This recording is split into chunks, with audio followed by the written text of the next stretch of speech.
Good afternoon, everybody. Welcome to Dental Voice with Zyris. My name is Rolando Mia. Thank you for joining us for the second part of a three-part series highlighting the Texas Tech University Health Sciences Center Woody L. Hunt School of Dental Medicine. Last week, we heard from Dean Black about what was involved with getting things together, resources, and how came together. Today, our guest is Dr. Fady Faddoul, a good friend of ours, and I'll cover that in a second, talking about the curriculum and how this groundbreaking and completely different program is affecting dental education. Dr. Fady Faddoul was at Case Western University Dental School, and that's where I met him, where he had a tenure of over 36 or so years. And I'm so thrilled. We're so thrilled that when he transitioned to the Woody L. Hunt School of Dental Medicine, he gave a call, and that's how we're here. Good afternoon, Dr. Faddoul. Dr. Fady, thank you so much for joining us. How are you, sir? Good afternoon, Rolando. Thank you. Thank you for having me on. And it's a pleasure to be with you. And I have to tell you, when I moved to the Hunt School of Dental Medicine, you were the first person I thought of to call. So thank you for taking my call. Oh, thank you so much. I appreciate it. Hey, a call out to Dr. Jean Andrea, who kind of says hi. She said you have to say hi to him. So there you go. I just did that. She loves you, by the way. I love her too. Hi, Jean. So let's get into this, and it's especially, I mean, it's so amazing, and talk about a departure. One of the things that we were kind of considering is, disruption is the catalyst for change. And during the course of learning about the Hunt School of Dental Medicine, something that just was wow is your curriculum involves having your dental students treating live patients literally out of the gate, and love to understand the context for that as well as other unique aspects of the program. So how do you feel about that? Well, I have to tell you that having been at Case Western Reserve University for 36 years, it wasn't easy to just pick up and leave. But it was a great opportunity, an opportunity I could not pass up on to start not only a new dental school, but a new dental school with a totally innovative curriculum. I also have to say that I would love to take credit for this curriculum, but I can't take credit. I have to give credit to Dr. Wendy Woodall, who is our Associate Dean of Academic Affairs. And she worked very hard prior to my arrival here on devising this type of totally innovative curriculum. And when I saw what they're doing here, I thought that I have to be part of this innovative process. We keep saying we're training the students of the future. We really are at the Hunt School of Dental Medicine training the students of the future. And we're not only training them with technology, but also a totally innovative clinical and academic program. So, like you said, our students are in the clinic early on, actually treating patients. Wow. So, it is both an innovative clinical and didactic curriculum, but it also is a curriculum that embraces the community. It's a curriculum that is totally different than the traditional course by course curriculum. We are training the students to take care of the patient as a whole. And it's you in a traditional curriculum, you start working in the lab, you spend some time working in the lab, then you have to wait 2 years to get Right. into the clinic to apply what you've learned. Right. In our curriculum, our students spend about 20 hours per week in the simulation clinic. They learn their procedures. And then once you learned and mastered that procedure and we are comfortable with you, being able to perform this procedure, we take you over to the clinic and you perform the procedure. So this is our approach, is not only because a lot of schools have early clinical experience, but early clinical experience Yes. can mean a lot of different things. Our early clinical experience is really restorative early clinical experience. So you go into the clinic and you perform a procedure on a patient. You're cutting a class 1, class 2, and it really drives that fire in the students, and it's a very unconventional method that I even questioned it when I first came here. It's like, are we going to take the students into the clinic year 1, semester 1, and have them work on patients? How's that going to work? I'll tell you, I have been with the students in the clinic, and I am so impressed by what they did. I I love that I had the opportunity of spending some time in your clinics, and you introduced me to your students as these are the D1s, and I said, wait a minute, what is she doing? Oh, she's doing class 2. I said, wait, what? I shared with quite a few of our clinician friends my experience at Texas Tech in El Paso, and said, "Holy cow! It's amazing. Their D1s were doing a class 1, class 2, and the response I get is, wait, what? Hold on, what?" So what advice or how can what would you say to the clinicians out there who are like, wait, what? I don't know if I'm comfortable with that. What would you share with them with regard to that? Well, it's very simple. We are not taking the students over to the clinic to do anything that we have not tested them on Mm. in the simulation clinic. So our simulation clinic is basically a replica of our clinic. And our curriculum is so innovative that it's not only about taking the students into the clinic early, but it is also about incorporating biomedical sciences into our clinical curriculum. So we talk about integration, but here we really live integration. And I'll give you an example how we work on case-based education. So we don't have a traditional 1 hour lecture slide presentation. Our curriculum is uploaded to the students. They review it, then they come and we talk about it for 15-20 minutes. Then we start getting into cases that have both biomedical and clinical implications so that it is relevant to them on both sides of the equation. So I'm doing this why, I'm learning this why. And that's how we are combining it. So when Ah, our faculty are in the simulation clinic, we have basic science or biomedical faculty and clinical faculty present together, giving the information to the students.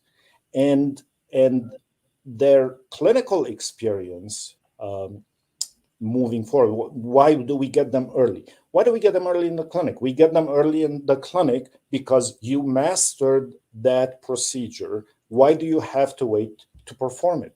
And then you ah. build on that experience. So it is rather disruptive, as you put it, but I think it's not disruptive. It is productive. So that's And how I look at this curriculum. oh, I had the opportunity to speak with some of the students, and it was amazing. One, you've got such a level of enthusiasm with them, but they did share that in the first time I sat with one of your students, he was about to do a class 1, his first one, but professor was there, he had prepared, and the excitement, and he had actually skipped my lecture specifically to focus on because his patient. I'm like, you skipped me because you were doing a procedure. What feedback have you been getting from your students about the fact that they're already treating patients? The students have really risen to the occasion.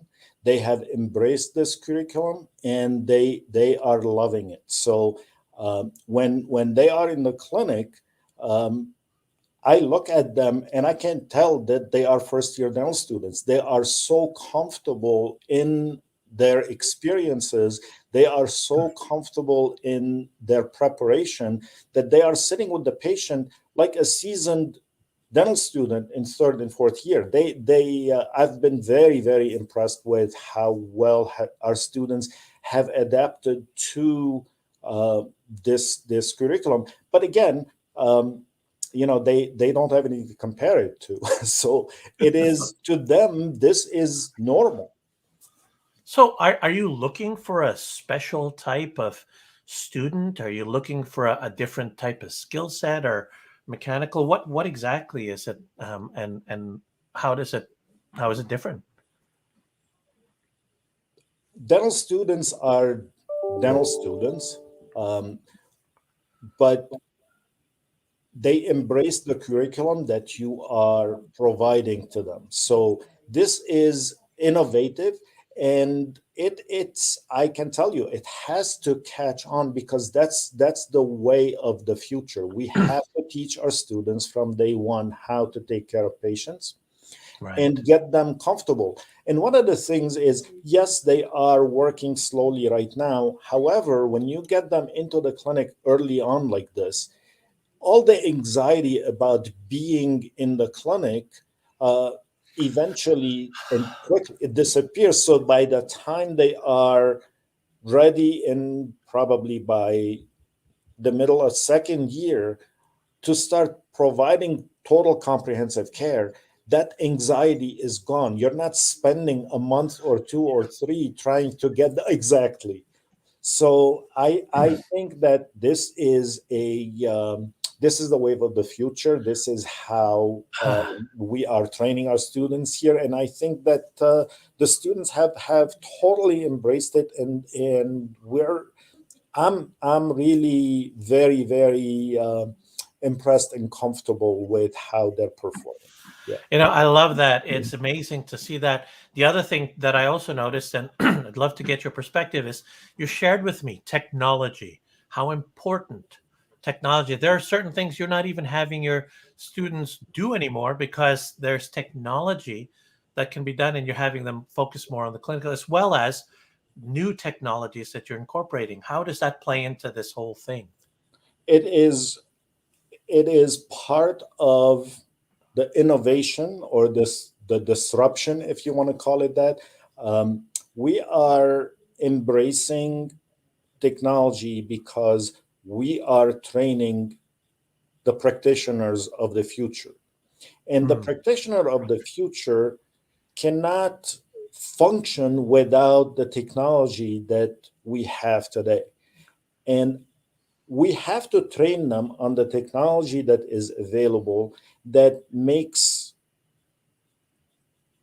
it so much simpler to provide the care. It makes it so much easier on the patient. Just imagine this: um, taking an alginate impression and having all that alginate drip in the back of the throat, and the gagging, and it doesn't come out correctly, so you have to do it again.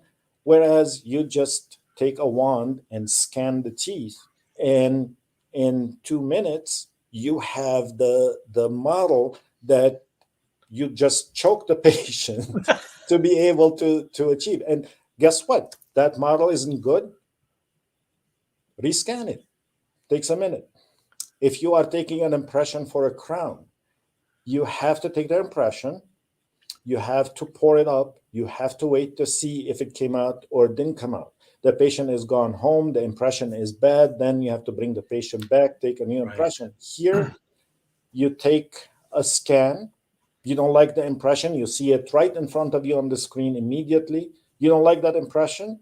Not a big deal. You can even just erase that abutment, and rescan the abutment itself, and it stitches it back into your impression. So it makes life way easier for both the patient and the practitioner.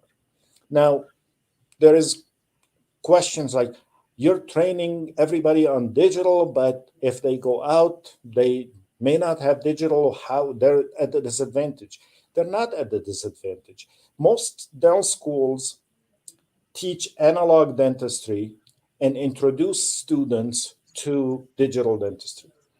What we are doing here is we are teaching digital dentistry, which is the wave of the future, and we are introducing analog dentistry to the students. It's way easier to teach them the analog than it is to teach them the digital. So our students are not going to be at a disadvantage for anything. They are going to be at a huge advantage in their clinical training, whether it's digital or otherwise. I love the context of analog dentistry versus digital dentistry. Although there's an overlap, there's definitely a lot of contextually, it resonates strongly with me when I hear that. How about, you mentioned to me before safety. What is it that you're putting in place with regard to safety to ensure that, these are not seasoned, clinicians yet. They're getting there, and you've got the oversight. But help me understand the context around safety for the patients and your clinicians and staff. Thank you for that question. That's as you know, I was the infection control and safety officer for Case Western Reserve for a long time while I was there. So safety and infection control are really very important to me. And in addition to the lectures and the presentations that we give our students on safety and infection control, the students are paired together. So they're divided into colleges, and they're always working in pairs. When they are in the clinic, obviously they are not dental assistants, so it is a little bit more difficult to function as one. And we're not training them to be dental assistant, but I believe that from observation, there is also a lot of learning. So in addition to the infection control protocols and processes that we have, what we're missing is a real dental assistant. So that's where I believe that the ISOVAC system helps our students in terms of the safety, both for the patient and for themselves, because to me, it is like having, and I'm being very honest with you, I'm not telling you this because it's Zyris, but that helps. It's almost like having your own personal dental assistant. While you have the high-vac suction with an assistant that is working with you, you also have the safety of the throat pack, of the additional suction. So it's providing us both safety for the patient and safety for the environment because of the double suction that you are using. So those are some of the things that I think are important in the clinic to help the efficiency of the process in addition to the safety of the process. I appreciate that. Thank you for that. You had mentioned also before the importance of protocols. Expand on that when you were mentioning that. Well, everything starts with a protocol, especially when you're teaching dental students. This is their first exposure to clinical practice, to preclinical practice. So you have to be able to provide them with the proper protocols and the definition of the processes that they need to follow in terms of whether it's infection control or cutting a prep or treating a patient. Or so the protocols are written for both education and safety, and we have protocols for every process and every procedure that we do with our students. I love that, and I'm excited because our next guest on this show is Will Hennard, and he's all about protocols and ensuring that things are in place. If If you were, for our viewers and for our listeners right now, if you had an opportunity to kind of sum up what we've been talking about and send a message out to them, what would that message be about Hunt School of Dental Medicine, and then kind of this very novel and groundbreaking approach? Well, I want, before I send a message about the Hunt School of Dental Medicine, I want to send a message to the students about dentistry, Oh, please. because we have the greatest profession. I want to congratulate them on entering into one of the best professions. We have been ranked number one in US News and World Report year after year after year. So, congratulations, you are in the best profession in the world. Uh, in addition to that, the Hunt School of Dental Medicine is providing a totally innovative and unconventional education to our students. So, if you want um, innovation, technology, groundbreaking curriculum, um, we have it all here. And that's part of the reason why I joined the Hunt School of Dental Medicine, is because it is such an exciting curriculum, and it has also an emphasis on community. So you get the best of all worlds in this innovative curriculum that we have here at the School of Dental Medicine, at the Hunt School of Dental Medicine. That is so cool. Thank you for sharing that. I appreciate it. Yeah, it is about the students, and you can definitely see that. For people considering, or what message would you like to get just looking at the Hunt School of Dental Medicine in El Paso? It is, I have to tell you, I've been in El Paso for 11 months now, and the city is beautiful. It is a great place to be. So I would encourage everyone to look into the School of Dental Medicine here in El Paso. Look at our curriculum, go on our website, ask questions, do your homework, and you will find that you are going to get an education and a clinical experience second to none at the Hunt School of Dental Medicine. Awesome. If people wanted to reach out to you or and ask you questions or just talk, what would be the best way to do that? I encourage anyone who has any question or need more information to just email me at fady.faddoul at TTUHSC.edu. Just email me, and any questions you have, if I don't have the answer, I will direct you to the right place, or I'll try to find them for you.